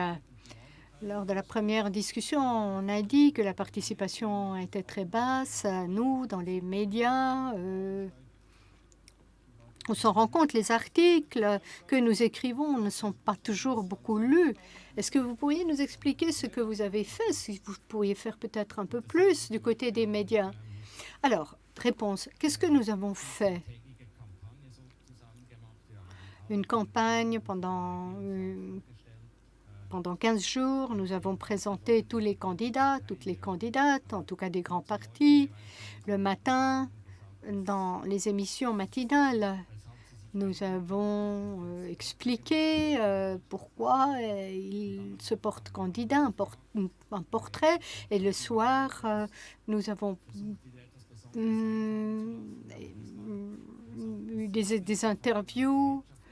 Nous nous sommes orientés sur les procédures d'évaluation du monde économique. Nous avons réfléchi au profil nécessaire si l'on veut devenir conseiller d'État ou conseillère d'État. Nous avons eu des contacts avec l'université et on nous a répondu. Il n'y a pas beaucoup d'études, mais nous avons fait quelque chose au centre de compétences de la gestion publique. Et on a quand même élaboré un profil d'exigence. La question que nous nous sommes posée, qu'est-ce qu'il faut avoir pour devenir conseiller d'État? Et nous avons donc, en fonction de ces compétences, nous avons fait nos interviews. Cela ne pouvait peut-être pas paraître très spectaculaire dans ces articles, mais quand même, cela a été beaucoup de travail en amont. Et il fallait bien se préparer aux interviews, puisqu'on ne pouvait pas connaître les réponses. Et ensuite, nous avons également diffusé des contributions de 10 minutes,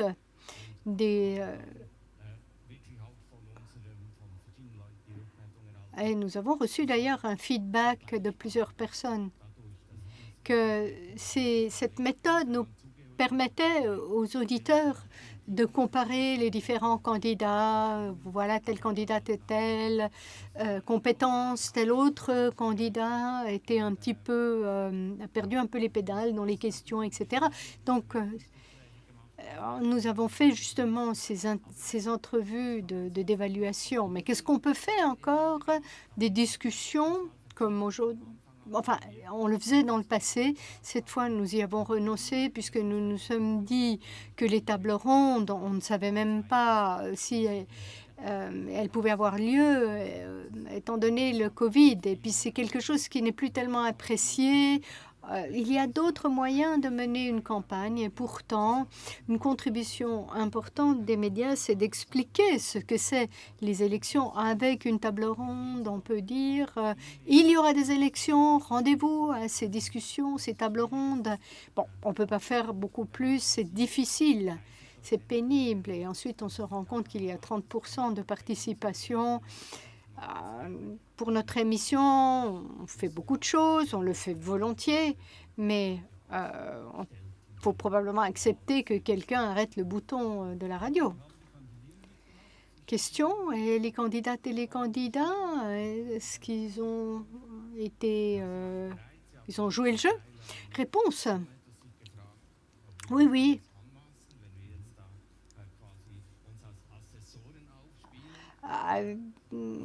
Quelquefois, nous nous sommes posés aussi est-ce que nous sommes prétentieux d'être en quelque sorte assesseurs ou non, évaluateurs ou analystes. Bon, il y a eu quelques coups de téléphone lorsque nous avons expliqué pourquoi nous faisions tout ça et lorsque nous avons ajouté également le travail d'Andreas Ritz de l'Université de Berne. Bon, beaucoup de candidates et de candidats ont dit, bon, on change un petit peu l'approche. Ils ont été d'accord de participer avec plus ou moins d'enthousiasme, évidemment, mais tous ont coopéré. Question. Monsieur Biri, de GFS. Les élections dans le canton de Berne, cette tendance verte, on a continué. Est-ce qu'on peut tirer des conclusions sur les élections de l'année prochaine, dans les élections fédérales? Réponse. C'est difficile de répondre. Normalement, oui. Cela permet des prévisions des élections nationales. 2 ans avant les élections fédérales, il y a les grands sujets qui émergent et on peut aussi tirer des conclusions des élections cantonales. Mais cette fois, j'ai l'impression que ce n'est pas tellement le cas. Ce que nous aurons certainement, et on se rend compte également par rapport aux celles et ceux qui ont été élus ou pas. Donc, on se rend compte que la protection du climat, ça continue à être un sujet d'actualité. La question d'énergie, c'est quelque chose qui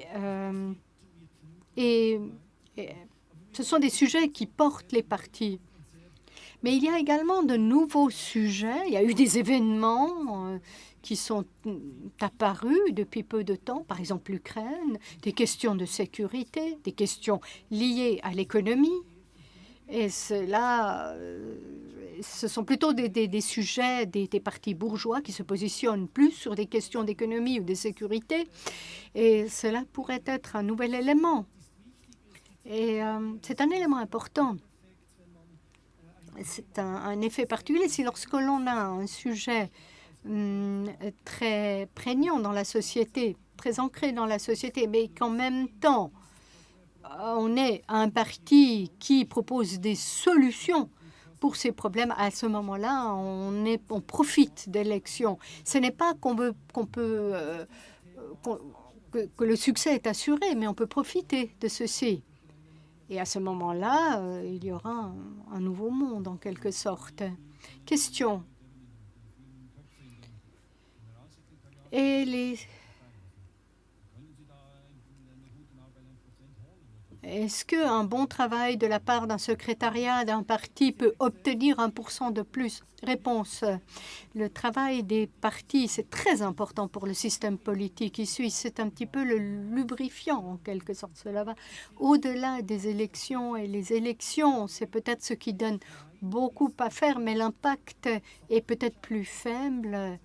Le travail parlementaire est très important, les décisions objectives sont importantes.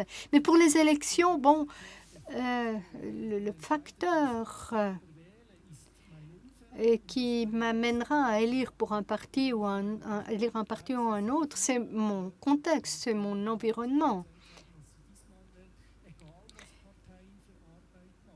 Si j'ai voté pour un certain parti il y a 4 ans, je vais probablement voter pour le même parti. Et cela signifie que pour faire changer d'avis les électeurs, c'est beaucoup de travail.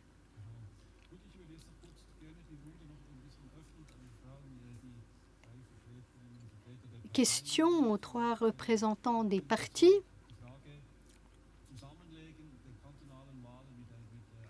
Oui, fusionner les élections cantonales et fédérales. Est-ce que vous trouvez que c'est une bonne idée ou est-ce que vous êtes plutôt en faveur de cette idée? Monsieur Messerli, non, je suis tout à fait contre. C'est difficilement prévisible. Ça dépendra des votations. Ça peut être très mobilisateur.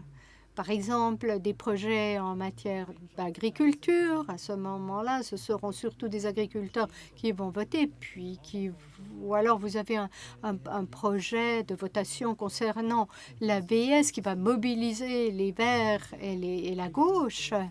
Non, c'est pas très fair-play, je trouve.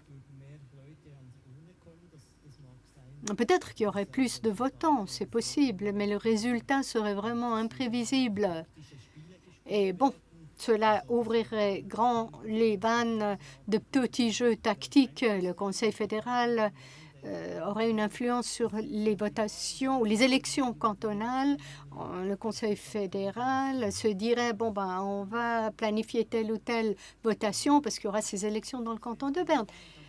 À l'équipe Agnaïdes, ben, j'ai la même idée. Ce serait même pire pour ces petits jeux tactiques. Bon, il y aurait le Conseil fédéral, mais bon, à ce moment-là, il faudrait lancer beaucoup d'initiatives populaires. Bon, la gauche le fait déjà, de toute façon. Il faudrait qu'il y ait beaucoup de projets de son propre parti afin que les chances augmentent, que ça coïncide avec des élections cantonales. Et les Verts? Oui, la vague d'initiatives. Je suis saint-galloise à l'origine, où le Parlement cantonal est élu lors d'un jour de votation. Et la dernière fois que j'ai voté dans mon canton d'origine, c'est tombé au même moment de l'initiative sur l'immigration de masse de l'UDC, ce qui n'a pas mené à une polarisation, mais le PS et l'UDC ont gagné beaucoup de sièges, et les Verts, le PEV, les Verts libres ont perdu des sièges ou n'étaient même plus représentés au Parlement. Personnellement, je trouve que c'est dommage que l'on vote si peu. Mais c'est peut-être pas absolument nécessaire que l'on vote. Il est important qu'il y ait le droit de voter et d'élire.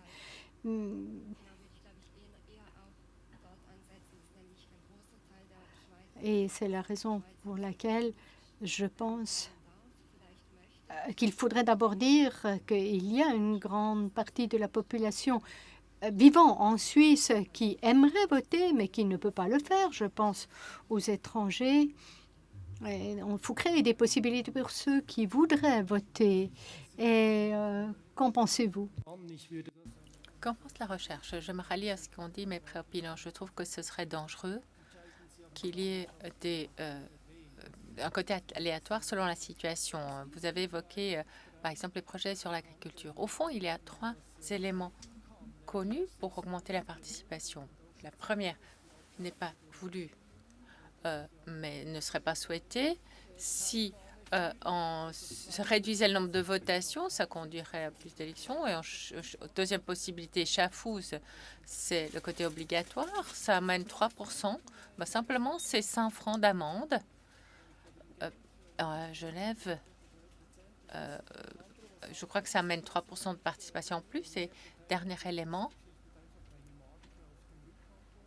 simplement un timbre sur l'enveloppe réponse, ça coûte un demi-million dans le canton de Berne, mais ça a un effet. Ça a été d'ailleurs prouvé. Et sur le plan des médias, ça ne jouerait pas un très grand rôle? Non, je n'aurais pas peur que les résultats soient annoncés plus tard. Voilà, s'y préparer. Je crois que le grand thème, c'est de mobiliser la population pour tous. Et je trouve bien que ceux qui mobilisent bien avec leur méthode et leurs gens, de s'adresser à eux directement.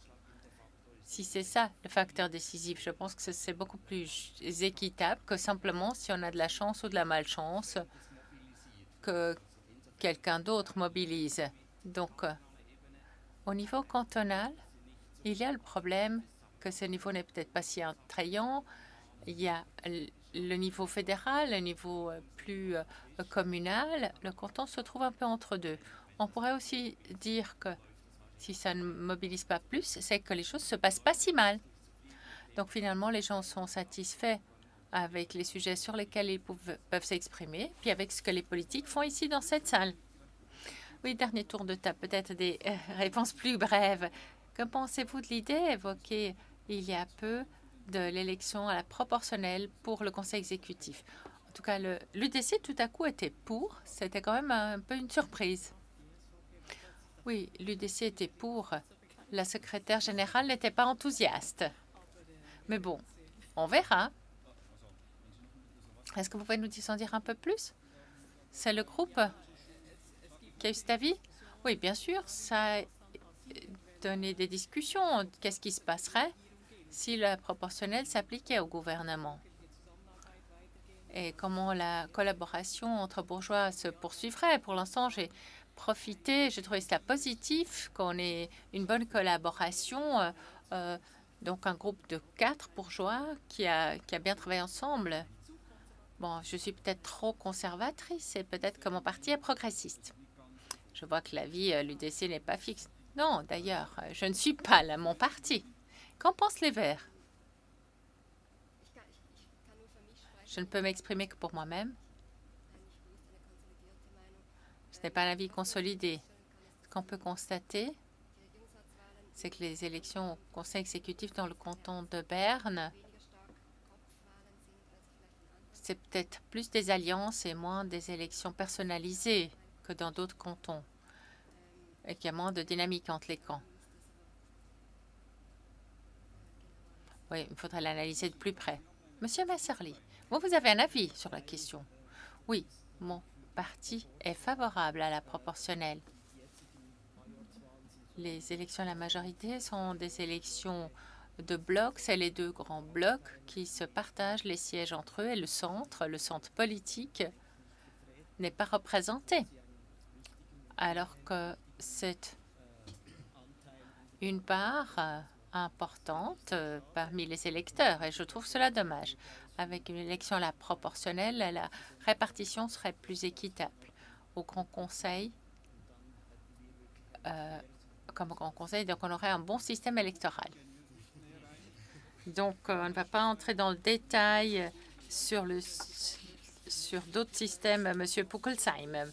Donc, moi, je vois cela d'un point de vue opérationnel. Pour nous, statisticiens, les élections à la proportionnelle sont plus faciles à reproduire dans la statistique. J'y vois une élégance, mais c'est vrai que les élections majoritaires répartissent le pouvoir. Ça peut avoir un sens. Et c'est comme on s'organise en Suisse. Je n'ai pas tout à fait suivi. Vous êtes favorable à quoi? Non, je suis pour rien. Je suis pour rien, mais le système majoritaire est plus facile. Bon, très bien. Alors, je vous remercie. pour votre participation à cette table ronde. Et on continue avec Carlos.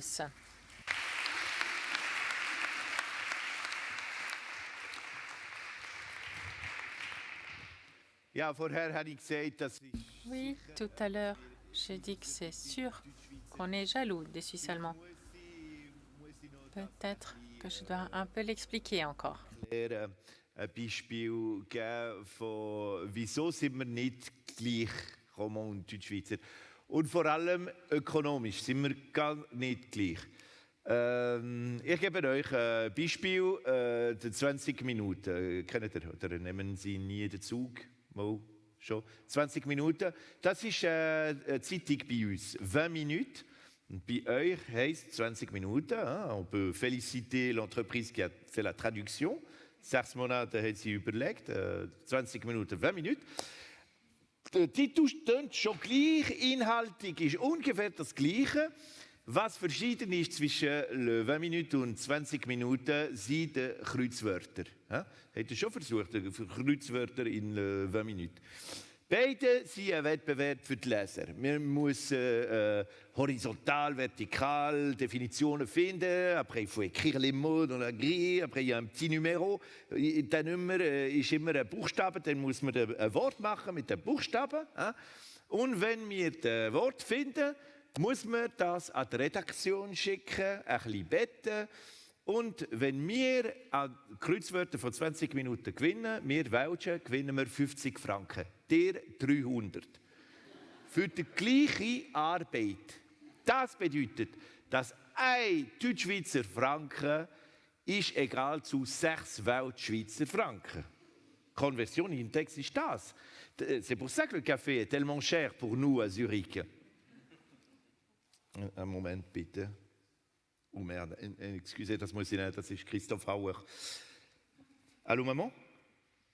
Ouais, non, je peux pas te parler, je suis sur scène là. Ouais, je travaille. Non.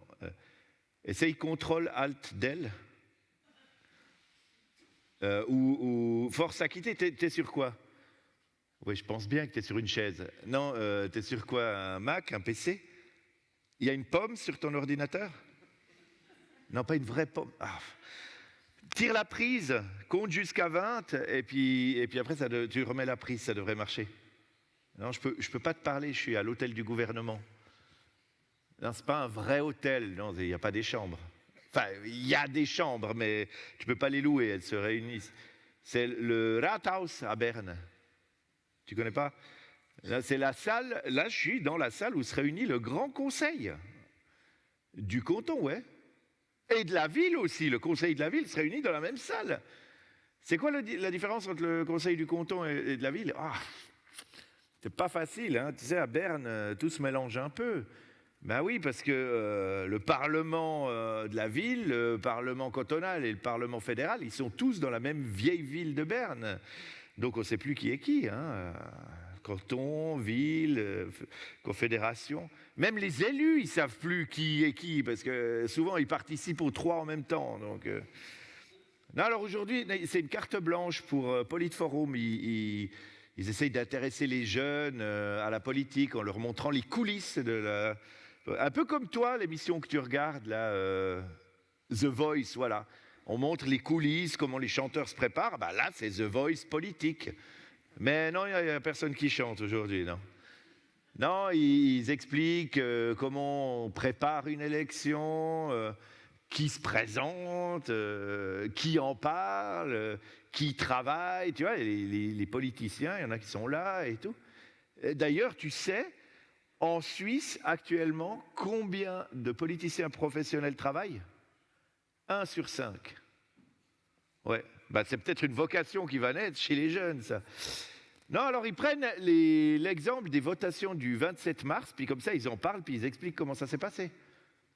Je ne sais pas pourquoi ils n'ont pas pris l'exemple des votations avant. Tu vois, ils auraient pu organiser ça juste avant, comme ça, les gens auraient voté. Mais tu sais ce que c'est Berne, hein. Ça ne va pas très vite. Non, les gens qui viennent de dehors du canton de Berne pensent que le canton de Berne est grand. Est plus grand que les autres. Non, c'est seulement que quand tu roules dans le canton de Berne, les gens roulent tellement lentement que le canton de Berne a l'air plus grand. Mais il ne l'est pas.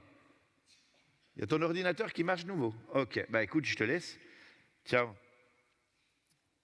Entschuldigung, das ist moi aussi antworte. Eh bien, écoutez, je vous expliquerai la suite du Röstigraben tout à l'heure. En attendant, je redonne la parole. Cette fois, Stefan Schneider et Béatrice Simon vont discuter ensemble. À tout de suite.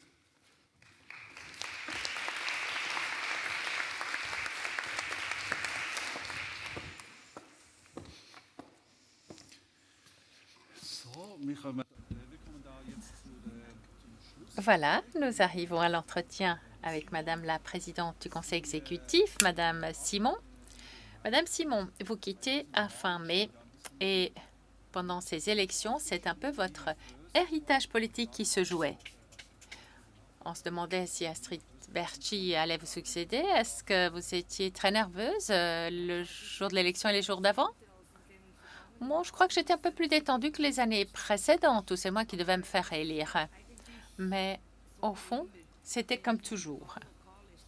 Quand les bureaux électoraux ferment, il y a une espèce de chaleur qui monte, on devient un peu nerveux, et c'était le cas aussi cette année.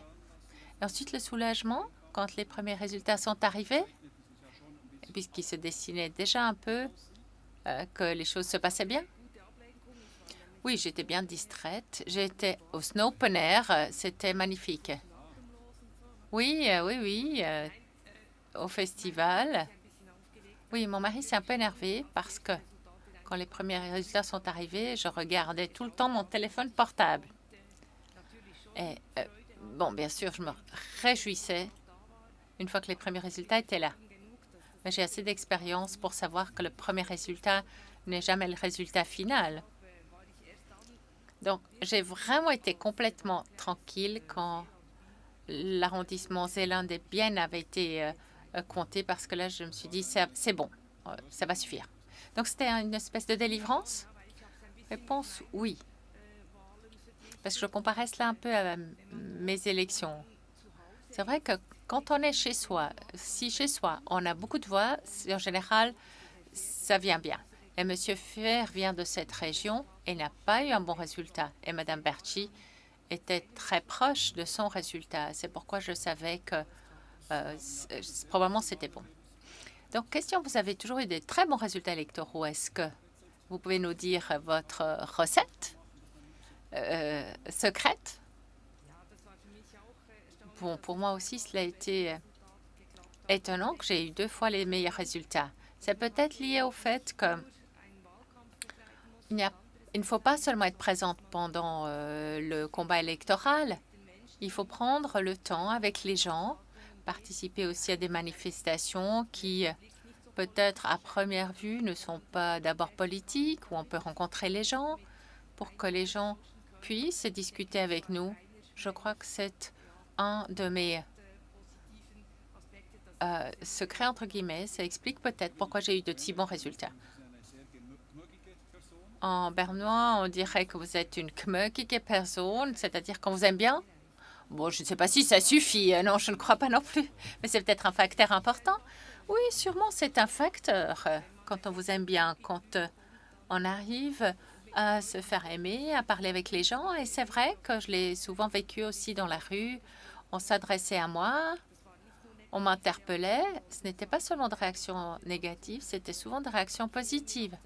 Et c'est vrai que je prends le temps pour parler avec les gens. Parce que si je passe que toute la journée dans ma direction, alors je n'ai pas le contact avec les gens. Et ils ne savent pas comment fonctionne Béatrice. Oui, est-ce que c'est un conseil que vous pouvez donner à Astrid Berchi d'aller dehors, voir les gens? Non, je ne crois pas qu'en tant que sortante, c'est à moi de donner beaucoup de conseils. Astrid Berchi aussi, elle me ressemble peut-être dans le sens qu'on l'aime bien. Je vais quand même donner un conseil de toujours veiller à rester elle-même. Je crois que c'est très important. On doit rester authentique. Bien sûr, une fois qu'on est élu, on se sent tout à coup dans un rôle. On se dit, oui, comment est-ce que je dois être pour être conforme à mon rôle? Et il se peut qu'on fasse quelque chose qui ne va pas avec nous en tant que personne. Et je crois que ça ne passe pas bien. Oui, mais est-ce qu'il n'y a pas aussi un tuyau en tant que directeur des finances, qu'on fasse un budget un peu pessimiste et puis ensuite que la réalité soit meilleure? Ah, voilà, vous avez trouvé mon secret? Non. C'est vrai que ça se dit souvent. Moi, je suis convaincue que ceux qui disent cela, qui sont trop pessimistes, si les directeurs des finances faisaient des budgets trop positifs et que ça ne se passait pas aussi bien, on leur dirait « mais ça va ». Oui, donc c'est un travail pas facile d'être directeur des finances, quoi qu'on fasse.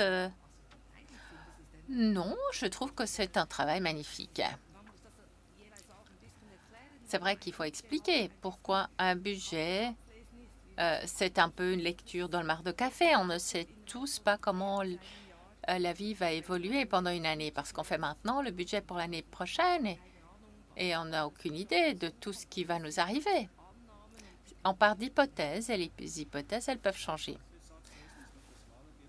Ne pas lire dans les mares de café, c'est le résultat du centre. Le président du parti suisse espérait peut-être mieux. En ajoutant PDC et PBD, on avait plus que maintenant. Oui, c'est quand même étonnant avec les médias. On a perdu un siège. Mais pour les pourcentages d'électeurs, oui, en effet, on a perdu beaucoup. Mais perdre un siège, c'est pas énorme. Alors, oui, c'était une situation de départ difficile pour nous. On a un nouveau nom, on s'est présenté sous un nouveau nom, et je trouve que c'est un résultat respectable. Mais il faut le dire, c'est maintenant qu'il faut faire le travail. Dans les communes, il faut que des gens de notre parti assument des responsabilités. Et oui, pour les 4 prochaines années, la liste des suspens est grande. Oui, et au centre, il y a le centre, le PEV et les Verts libéraux. Non, le centre, c'est mon parti. Oui, voilà, vous avez maintenant le nom, mais le centre politique, reste large. Bon, ça, c'est des interprétations, mais le nom, le centre, appartient à mon parti. On est le centre. C'est joli qu'il y ait autant qui se revendiquent du centre. Pour votre part, vous avez fait une belle carrière politique. J'aimerais savoir quel était le moment le plus difficile en tant que directrice des finances. Je crois qu'il y a toujours à nouveau eu des moments difficiles, mais comme directrice des finances, quand il faut expliquer à la population pourquoi maintenant il faut ficeler un paquet d'économies, alors ça, c'est des moments difficiles. Tout le monde ne le comprend pas. Les gens disent « Oui, oui, c'est vrai, il faut économiser, mais pas ici, pas chez moi. » Et ça, ce n'est pas possible. Et ça, c'est des moments difficiles, oui. Et au conseil exécutif, est-ce qu'il y a eu des moments difficiles? Sûrement qu'il y a eu des conflits. Et comment est-ce qu'ils sont gérés? Oui, bien sûr qu'il y a des conflits.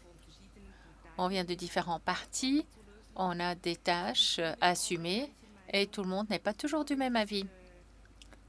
Et pendant la période de la pandémie de coronavirus, c'était vraiment une période difficile. Et on s'est réunis presque tous les jours sur place ou par réunion téléphonique. Et on n'a pas toujours été du même avis. Mais ce qui est important, c'est que la discussion, on l'a eue dans notre salle de réunion juste à côté. Et une fois qu'on a eu la discussion, parfois c'était des discussions vives, ensuite on est sorti et on a dit ça c'est notre solution. Et c'est ainsi qu'il faut le faire, pas encore se disputer en public. On doit se disputer dans le sens de discuter. On ne se dit pas tous les noms d'oiseaux. Vous vous adressez les uns aux autres en vous adressant Madame la directrice des finances. Oui, c'est peut-être spécial, mais il y a de bonnes raisons. C'est vrai quand les discussions sont vives, et si le directeur de la construction, je dois lui dire quelque chose qu'il n'a peut-être pas envie d'entendre, je lui dis, Monsieur le directeur de la construction. Je ne dis pas Monsieur Neuhaus ou se tutoyer. Et ensuite, on sort de la salle et on se tutoie. Mais dans ces discussions, on est assez formel. Donc, c'était un exemple choisi au hasard? Oui, bien sûr. Et je pense aux jeunes participants. Cette fois, vous n'avez que 30 secondes pour nous dire pourquoi il faudrait faire de la politique. C'est une chance unique de faire bouger les choses. Ah, ça, c'est bref. C'est rare que les politiques soient courts. Bon, les femmes ne parlent pas autant qu'on le dit. Les hommes, parfois, ils sont beaucoup plus longs. Voilà, j'espère que les jeunes ici présents le prendront à cœur. Une question pour terminer, qui occupe aussi les gens dans votre secrétariat général. J'ai fait quelques téléphones et j'ai appris que de temps en temps, vos cadres, vos collaborateurs proches, vous leur apportez de la tarte à la crème. Et ils aimeraient savoir quand la prochaine fois vous leur apporterez. Bon, ils le savent très bien. C'est toujours après les vacances, le Nidlruhe. Oui, il faut avoir aussi de bonnes relations avec ses collaborateurs. C'est vrai qu'on travaille et on collabore très étroitement. Ce gâteau à la crème, c'était une idée. On a un boulanger dans le village qui fait un excellent gâteau et tarte à la crème. Donc, je devrais expliquer à ma successeur qu'il faut qu'elle pense à quelque chose. Donc, vous êtes très apprécié, ça, je l'ai entendu. Merci. Est-ce que c'est seulement dû à la tarte à la crème? Je ne sais pas. Merci beaucoup, Madame la Présidente du gouvernement. C'est moi qui vous remercie.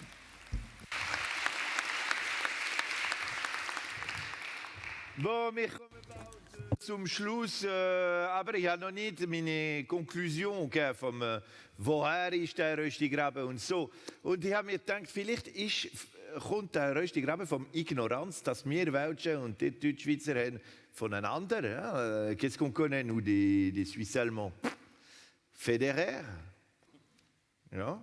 Wir haben ja auch einen Tennisspieler. Wawrinka. Er ist Weltsche. Ja? Wawrinka auf Deutsch.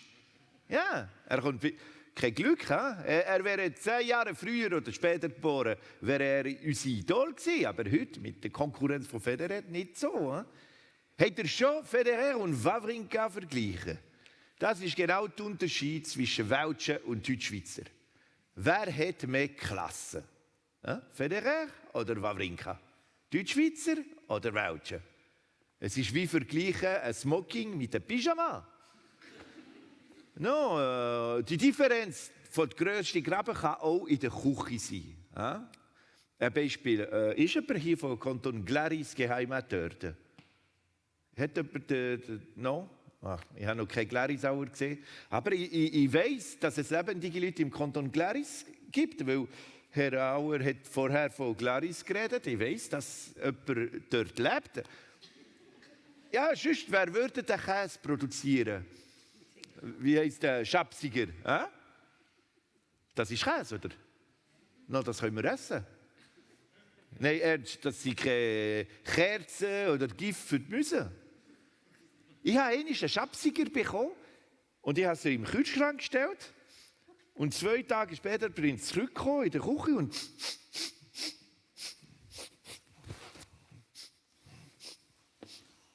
ich habe gedacht, es sei tot in der Küche. Aber nein, das war der Käse. Ich musste meinen Kühlschrank wegschießen. Aber ich habe Schapsiger versucht. Ja. Wenn ich Käse im Mund hatte, wie könnte ich das höflich sagen? Hätte ich gerade meine Zunge abreißen. Nur daran zu denken, es kommt wieder.